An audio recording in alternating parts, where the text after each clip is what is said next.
In order to participate in the program, there are two primary requirements that must be met. The first, there must be 51% ownership of the Native American, Native Alaskan, or Native Hawaiian. For the Native American, the subcontractor must be owned by a federally recognized tribe or a member of a federally recognized tribe. For Native Alaskan, the supplier must be owned by a Native village, or Native group, as defined by the Alaska Native Claims Settlement Act.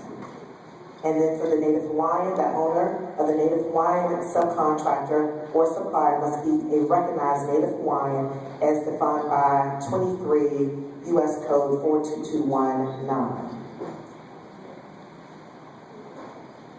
The process, again, like anything else, there's a process. There's a process for a process.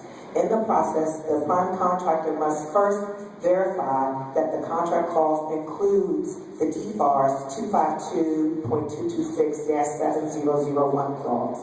If it does not, then what can happen is you can reach out, or the prime contractor can then reach out to the contracting officer and ask that this clause be included.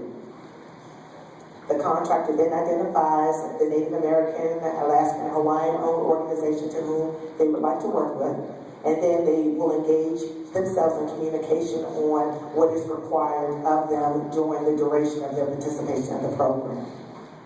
They must also complete a statement of work outlining the expectations for the organization and when they are to submit their invoices.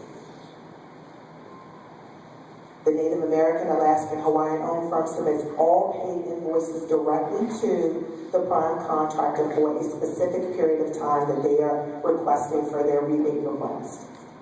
They must also submit proof of tribal enrollment, proof of 51% ownership, and they must also complete and sign the self-certification form found on our website.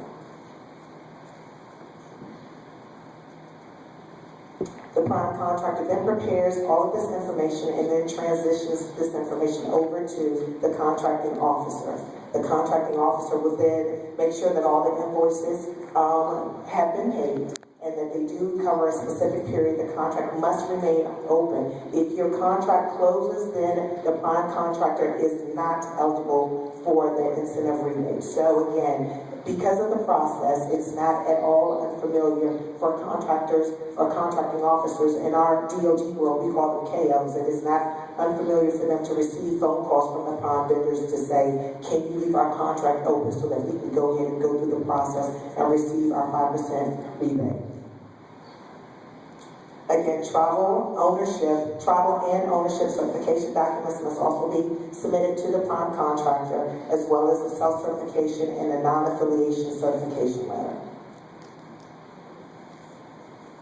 The DOD contracting officer, again the KO, they would then collect and review all of this information. They serve as the gatekeeper. They are my eyes and ears. Before the information is elevated to my office, they are the recipients of all of this information. So if there are any problems or if there are any questions, then the contracting officer, your DOD contracting officer, is the individual to whom you should present any questions and or concerns that you have.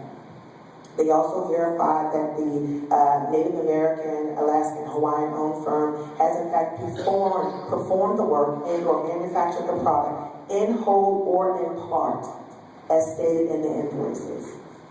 They verify that the contract again is still active, and then they also verify all the calculations and the invoice 5% rebate request amount.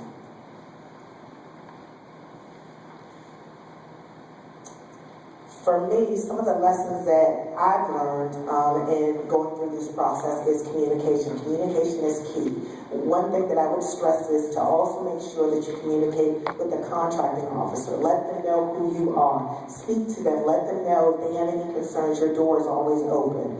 Also, let them know that if the prime vendor is not in response to them in a expeditious manner or as quickly as what you need them to be, that they can also reach out to you.